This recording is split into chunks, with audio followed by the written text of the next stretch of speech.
하나님 말씀 누가복음 8장 16절에서 18절 말씀 같이 보겠습니다.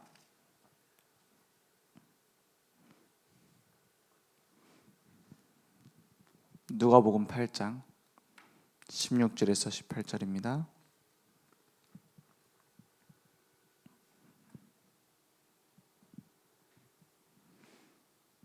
함께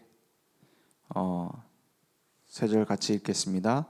누구든지 등불을 켜서 그릇으로 덮거나 평상 아래에 두지 아니하고 등경 위에 두나니 이는 들어가는 자들로 그 빛을 보게 하려 함이라. 숨은 것이 장차 드러나지 아니할 것이 없고 감추인 것이 장차 알려지고 나타나지 않을 것이 없느니라. 그러므로 너희가 어떻게 들을까 스스로 삼가라. 누구든지 있는 자는 받겠고 없는 자는 그 있는 줄로 아는 것까지도 빼앗기리라 하시니라. 아멘. 우리를 하나님의 자녀 삼으시고 내 안에 있는 이 빛으로 모든 사람을 살리라고 말씀하셨습니다. 근데 내가 살리는 게 아니라 그 빛이 비춰지면 살아나게 된다, 이렇게 말씀 주셨습니다. 그래서 우리의 삶이 성탄의 순례의 빛이 되게 하옵소서, 이번 주 말씀 주셨습니다. 우리는 세상의 빛이라고 말씀하셨어요. 빛이 되라가 아니라 내가 뭔가를 선한 일을 해서 빛이 되라가 아니라 너는 이미 빛이라고 말씀하셨습니다. 하나님의 자녀의 신분과 권세 이미 달라졌습니다. 그래서 우리가 무엇인가를 하는 것 이전에 내 속에 있는 이 빛을 먼저 발견해야 돼요. 그 빛은 어떤 빛입니까? 그 빛이 우리의 어떤 선행의 빛이나 우리의 어떤 종교적인 무언가를 이룬 빛이 아닌 그리스도의 빛입니다. 이미 그분은 빛이세요. 이 땅에 오실 때부터 빛이셨고 십자가에서 다 끝내신 빛이셨고 부활하신 이후로 지금도 이 땅에서 그 이름의 증거로 나타내시는 빛이십니다. 그래서 우리는 무엇을 해야 되느냐? 등불을 켜서 등경 위에 두라, 이렇게 말씀하셨어요. 마태복음 5장 15절에 사람이 등불을 켜서 말 아래에 두지 아니하고, 말은 이제 통이죠. 그런 큰 통을 말하는데 그 밑에다가 두겠느냐? 그러면 다 깜깜해지잖아요. 등경 위에 두나니 이러므로 집안 모든 사람에게 비치는지라 했어요.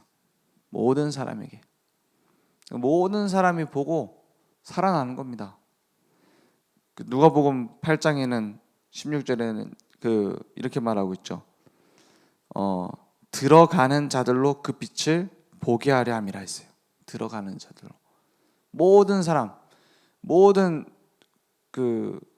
만나는 사람, 우리의 모든 현장에서 있는 사람들에게 비추는 빛이다, 이 말이에요. 그래서 이 빛이 들어가면은 어떻게 됩니까? 살아나게 되는 겁니다. 그 빛이 비춰지면 어둠은 어떻게 되죠? 어둠은 순식간에 도망갑니다. 까만 커튼 다 쳐놓고 불 딱 끄면 어떻게 됩니까?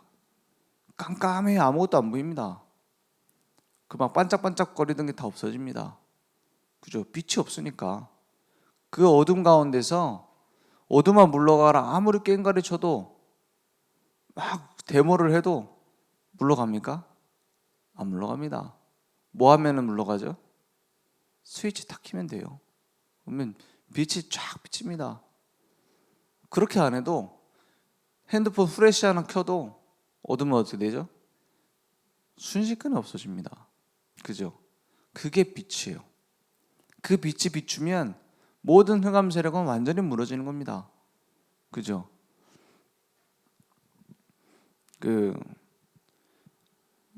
이제 제가 예전에 만났던 어떤 사람은 이 정신병원에 입원해 있었어요. 근데 그 부모님이 이제 연결해가지고 이제 만나가지고 이제 좀 도와달라 이렇게 한 거예요. 그래서 갔는데 이제 제정신이 아닌 거죠. 제정신이 아니고 꼭 필요한 게 뭐였냐? 뭐 가서 설명해 주면 이해할 수가 없어요. 그래서 뭘 했냐면 복음에 대한 그 선구 있거든요. 복음에 대한 선구 한 30가지 뽑아가지고 프린트해가지고 가지고 왔어요. 가지고 와서 일주일에 한 3번씩 간 겁니다.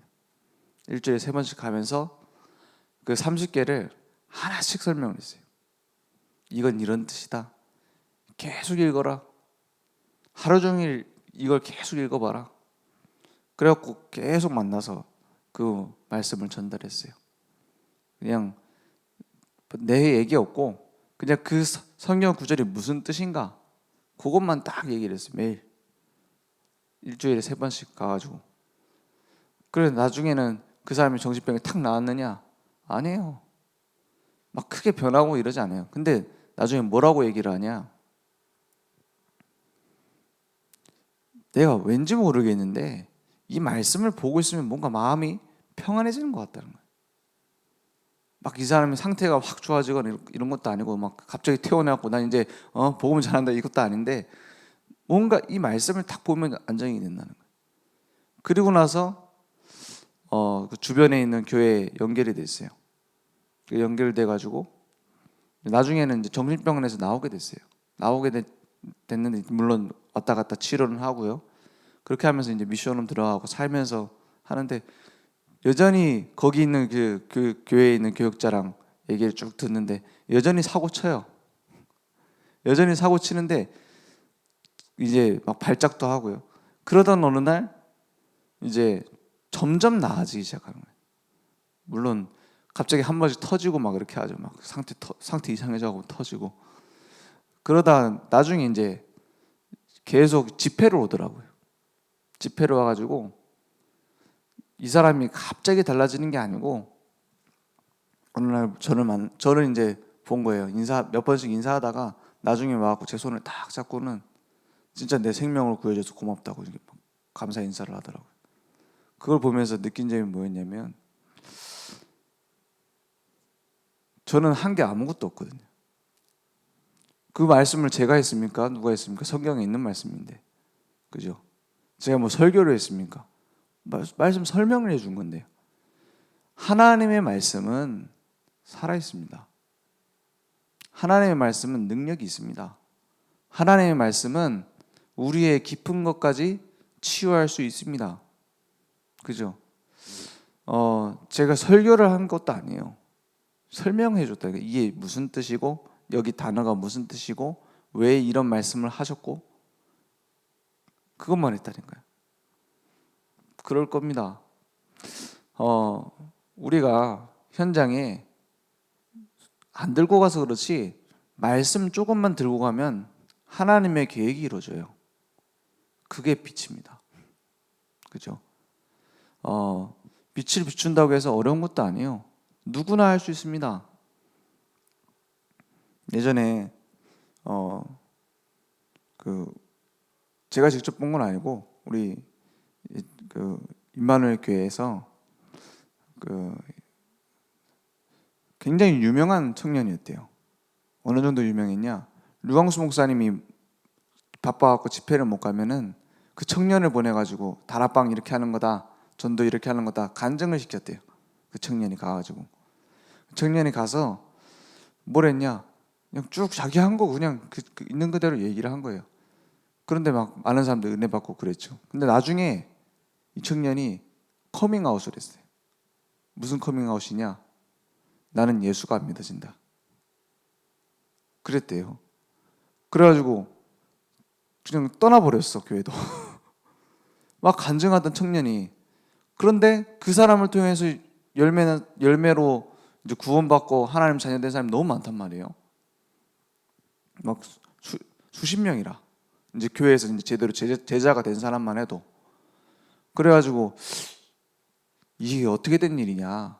떠난 건 떠난 거고 이제 뭐 갑자기 뭐 안 믿어진다는데 뭐라 할 수 있습니까? 그래갖고 그 사람들은 진짜 제대로 된 열매가 확인해보니까 또 그 사람들은 또 제대로 된 신자예요. 그래갖고 어떻게 이런 일이 있을 수 있느냐 해서 어떻게 사역을 했는가 이제 따지고 보니까는 이 청년이 진실한 청년이에요. 지금은 이제 나이 많이 드셨죠. 지금도 돌아왔는지 모르겠대요. 지금 돌아왔는지 모르겠는데 안 믿어지니까 어떻게 했냐? 복음 편지 들고 와가지고 안 믿어지니까 자기 얘기할 게 없더래. 안 믿어지니까 뭐 했냐? 거기에 있는 성경 구절 같이 찾아가지고 읽고 그거 가지고 뭐 적어보고 이렇게 했대요.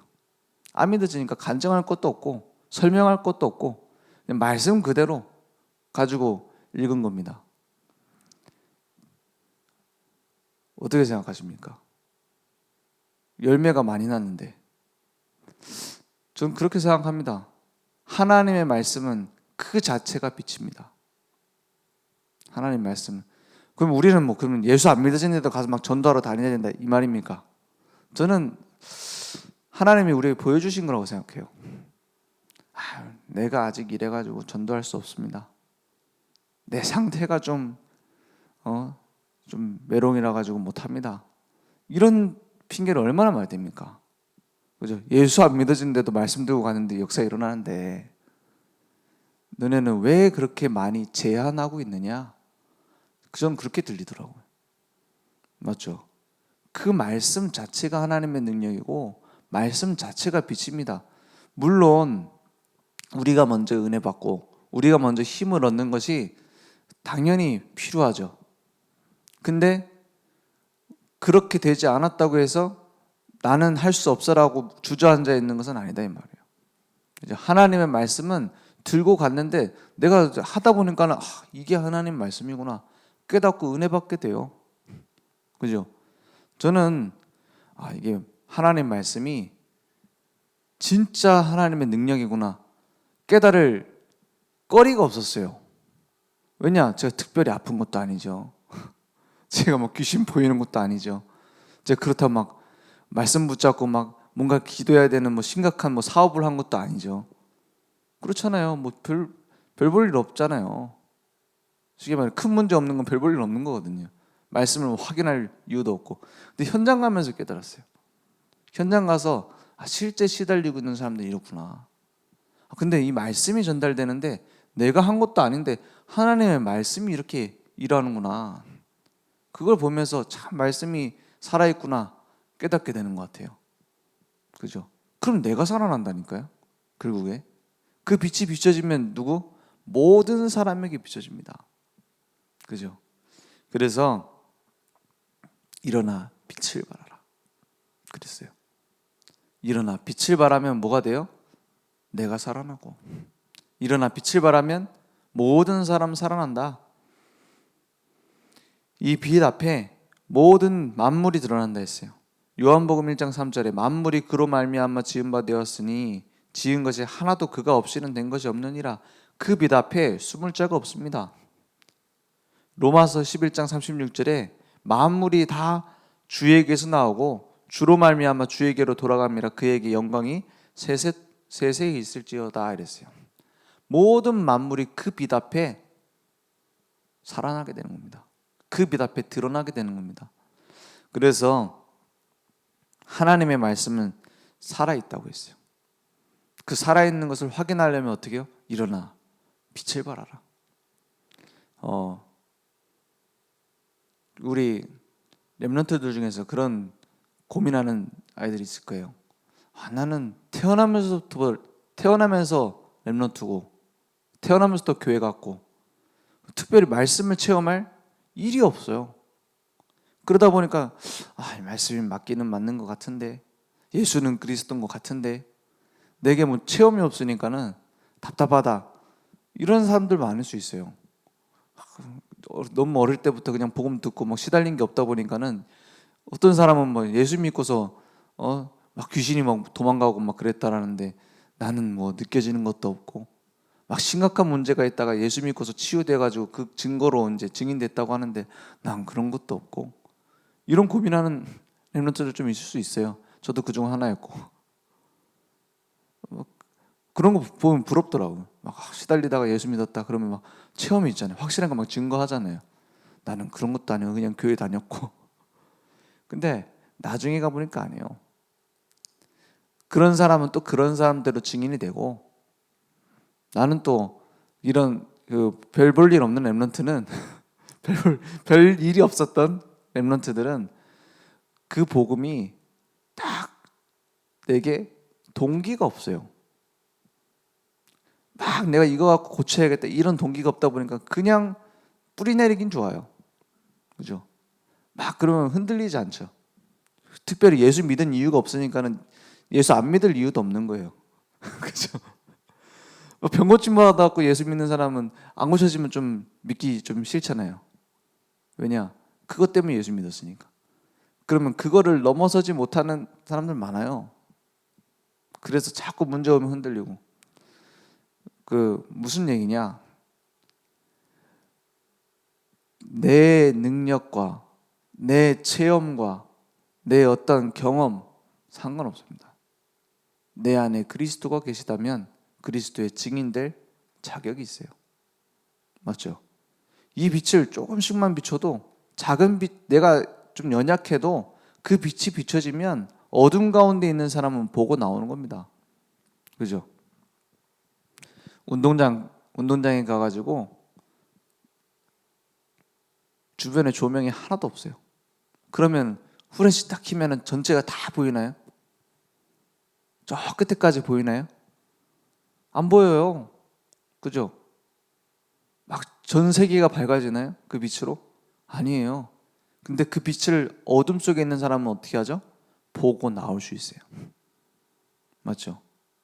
우리가 봤을 때 막 대단한 게 아닌 것처럼 보여요. 그리스도. 근데 어둠 가운데 빠져 있는 사람에게 뭐예요? 한 줄기 빛이라. 그죠? 그 빛을 비추는 것이 모든 사람 살리는 게 된다 이 말이에요.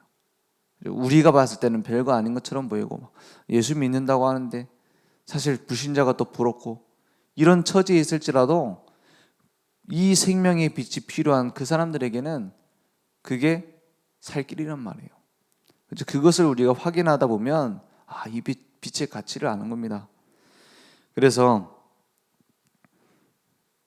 우리가 이 빛을 비추고 이 빛의 능력을 알수록 어떻게 됩니까? 18절에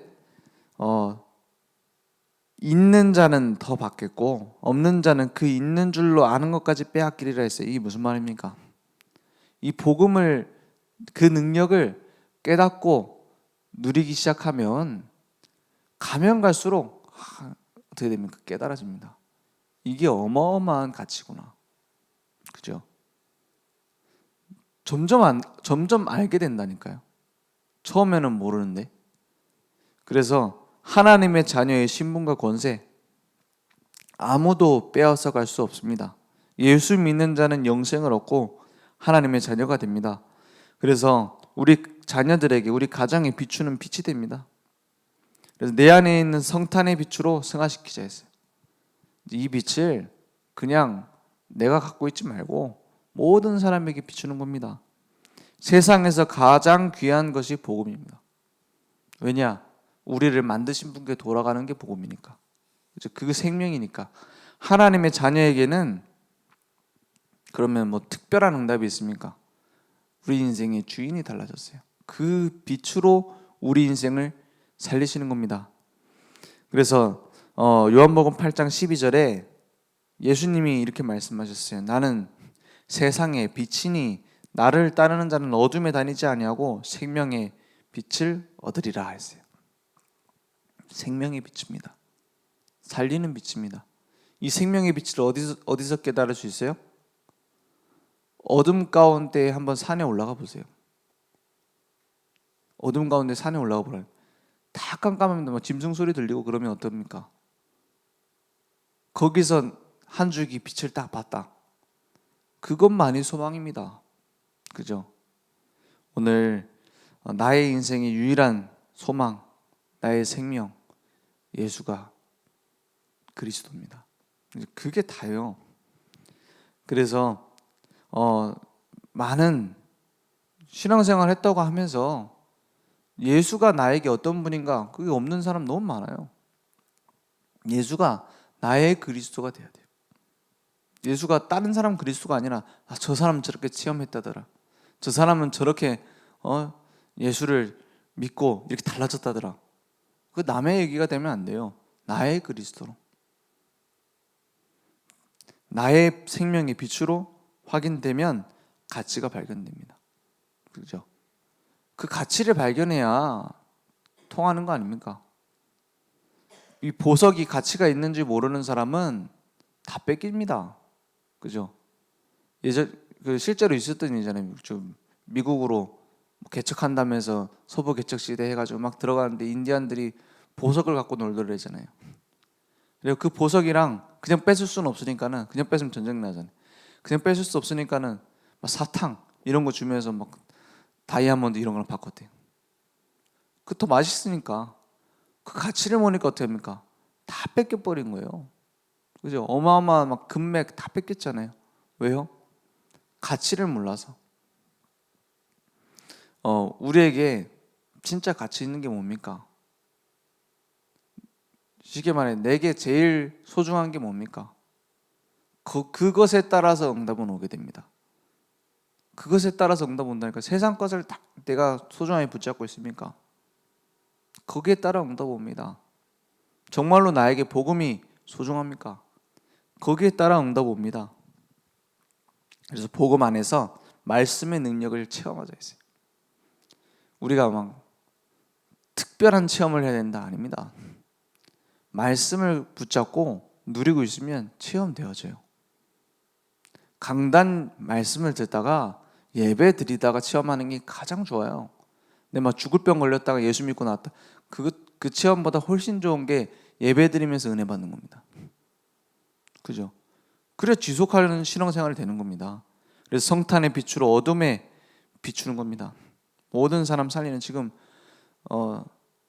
요즘 계속 사람들의 마음속에 뭐가 있는지 아십니까? 옛날로 돌아가고 싶다가 있습니다. 옛날로 돌아가고 싶다. 그게 지금처럼 강한 때가 없어요. 왜요? 지금 힘들 때예요. 전 세계가 그렇습니다. 코로나 팬데믹 때문에도 있겠지만 영적 상태가 그렇습니다. 그러면 뭘 필요로 합니까? 그리스도가 필요한 겁니다. 옛날로 돌아가는 게 필요한 게 아니고, 옛날에는 그러면 영적 문제 없었습니까? 더 심각했지. 그죠? 옛날로 돌아가는 게 필요한 게 아니에요. 그리스도가 필요합니다.